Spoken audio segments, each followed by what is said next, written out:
warahmatullahi wabarakatuh. Alhamdulillahirabbil alamin. Asyhadu an la ilaha illallah wa asyhadu anna Muhammadar Rasulullah. Allahumma shalli ala sayyidina Muhammad wa ala ali sayyidina Muhammad.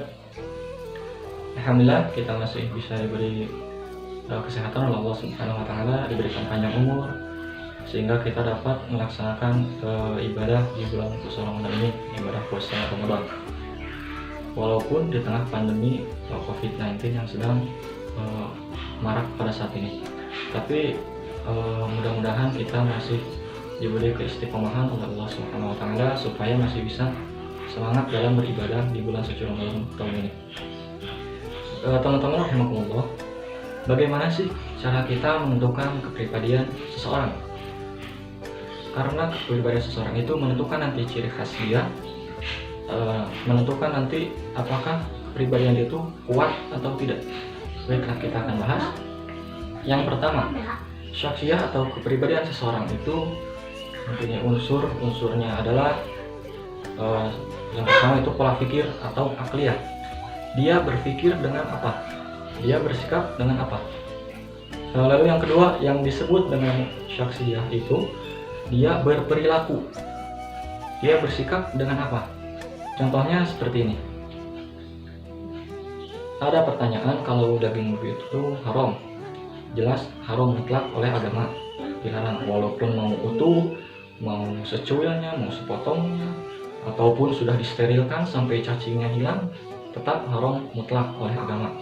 Itu pola pikir, belum menjadi perilaku. Tapi seseorang menilai sesuatu itu berdasarkan apa yang dia pikirkan, berdasarkan apa yang ada di kepala dia. Nah, apa sih yang menentukan isi pikiran seorang? Itulah akliyah kita. Bisa islami, bisa sekuler, bisa komunis, bisa macam-macam, tergantung apa yang ada di benak kita. Misalkan tadi kan daging babi itu udah jelas haram mutlak, haram kan. Nah, itu pola pikir kita, mau dimakan atau enggak, nah itu pola sikap kita. Tetapi kalau pola pikirnya kita beda, itu jawabannya juga pasti akan beda. Maka seseorang menilai sesuatu itu berdasarkan apa yang dia pikirkan, bersikap terhadap sesuatu itu berdasarkan pola pikirnya. Makanya konsep berpikir dalam Islam itu yang dinamakan dengan berpikir adalah bagaimana menghubungkan antara fakta dengan informasi yang ada di pikiran kita, dengan informasi yang ada di kepala kita,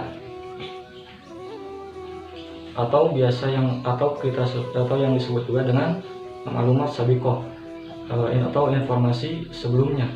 Misalnya seperti ini, kan udah jelas nih ya, pacaran itu kan haram oleh agama, sudah jelas. Wala taqrabuz zina, janganlah kalian mendekati zina, itu sudah jelas dalam Al-Quran. Nah, itu pola pikir kita. Nah, menentukan haram atau enggak, boleh atau enggak, nah itu adalah pola pikir kita. Tetapi kalau pola pikir kita atau akliyah kita sudah Islami, tapi belum tentu syakhsiyah kita juga Islami. Tergantung dari sikap kita, tergantung dari perilaku kita, apakah Islami juga atau tidak. Misalkan seperti ini, kita kan tadi udah jelas bahwa pacaran itu haram. Di pikiran kita itu bahwa pacaran nggak boleh, haram. Tapi nyatanya kita tetap pacaran. Berarti pola pikir kita dengan pola sikap kita itu tidak sesuai. Maka pada saat itu juga terjadi yang namanya split personality, atau pola pikirnya dengan pola sikapnya itu berbeda.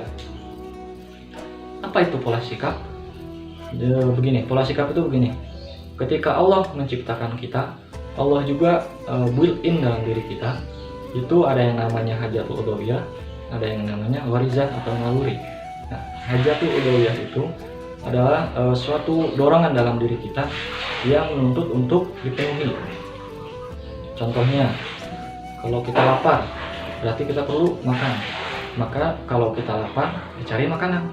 Nah, cari makannya itu, makanannya apa yang kita makan, itu yang namanya pola sikap. Tapi ketika kita melihat misalkan ada sate kelinci, sate ayam, sama sate babi misalkan. Nah, kita mulai itu pola pikir. Tapi kemudian dengan makanan apa kita bisa memenuhi hajat hidup kita, itulah yang dinamakan dengan pola sikap. Jadi contohnya lagi yang lain, misalnya kita haus, berarti kalau kita haus kita itu perlu minum. Nah, misalnya ada dua pilihan di hadapan kita, itu ada khamar dan air putih, sama-sama menghilangkan dahaga kedua minuman itu. Nah, tapi sudah dijelaskan, diterangkan, diberi informasi awal sebelumnya melalui sabiko bahwa sesuatu yang memabukkan itu haram, sedangkan khamar itu sesuatu yang memabukkan, berarti haram. Nah, kita sudah tahu nih pola pikir kita, berarti khamar itu haram, berarti tidak boleh diminum. Itu pola pikir kita. Tapi ketika kita minum, ternyata minum khamar yang jelas diharamkan oleh agama, maka itulah di satu wilayah terjadi juga split personality yang tadi. Jadi pola pikir kita dengan pola sikap itu berbeda. Itu contoh kedua. Jadi hajat gawi itu harus dipenuhi. Kalau nggak dipenuhi bisa menyebabkan kerusakan fisik dalam tubuh kita. Wallahu a'lam bishawab. Mohon maaf bila ada khilafan. Mungkin hanya segini dulu. Wassalamualaikum warahmatullahi wabarakatuh.